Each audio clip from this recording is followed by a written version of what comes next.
Mardi, le Congrès américain s'est engagé dans une course contre la montre pour examiner l'accord conclu entre Joe Biden et le président de la Chambre basse, Kevin McCarthy, pour éviter un défaut de paiement des États-Unis. Le texte prévoit de relever pendant 2 ans, donc jusqu'après la présidentielle de 2024, le plafond d'endettement public des États-Unis en échange de coupes budgétaires.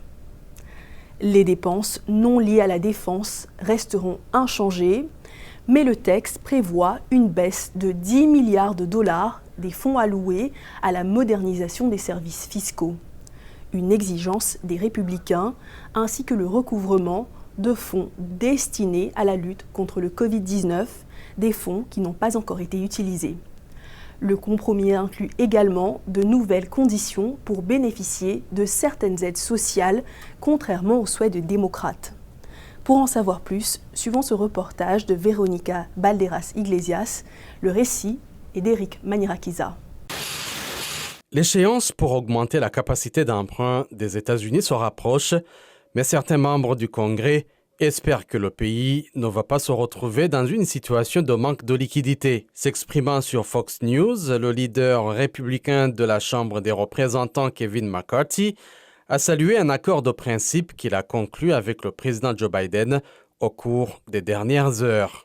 Il y a des exigences en matière de travail pour aider les gens à sortir de la pauvreté et à trouver un emploi. Il y a des réformes qui permettent de construire des choses, de réduire les formalités administratives. Nous avons plafonné les dépenses afin que le président ne puisse pas dépenser de manière irresponsable. En réalité, nous dépensons moins que l'année dernière.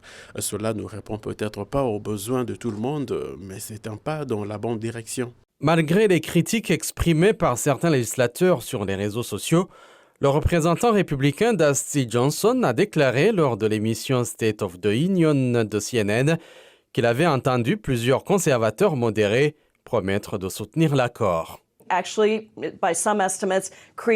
En réalité, selon certaines estimations, cela crée une charge supplémentaire sur les dépenses administratives qui aggrave le coût global d'un programme comme celui-là.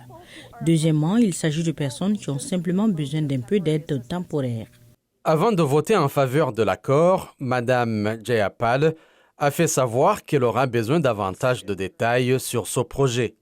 Qu'est-ce que cela signifie en termes d'exceptions prévues pour les anciens combattants, les personnes sans domicile fixe et celles qui sortent de familles d'accueil? Interrogé sur la chaîne CBS sur la possibilité d'obtenir tous les votes nécessaires et de garantir que les États-Unis ne se retrouveraient pas en situation de défaut de paiement, le chef de file démocrate de la Chambre des représentants, Hakeem Jeffrey, s'est montré rassurant. L'accord devra être adopté à la fois par la Chambre des représentants et le Sénat.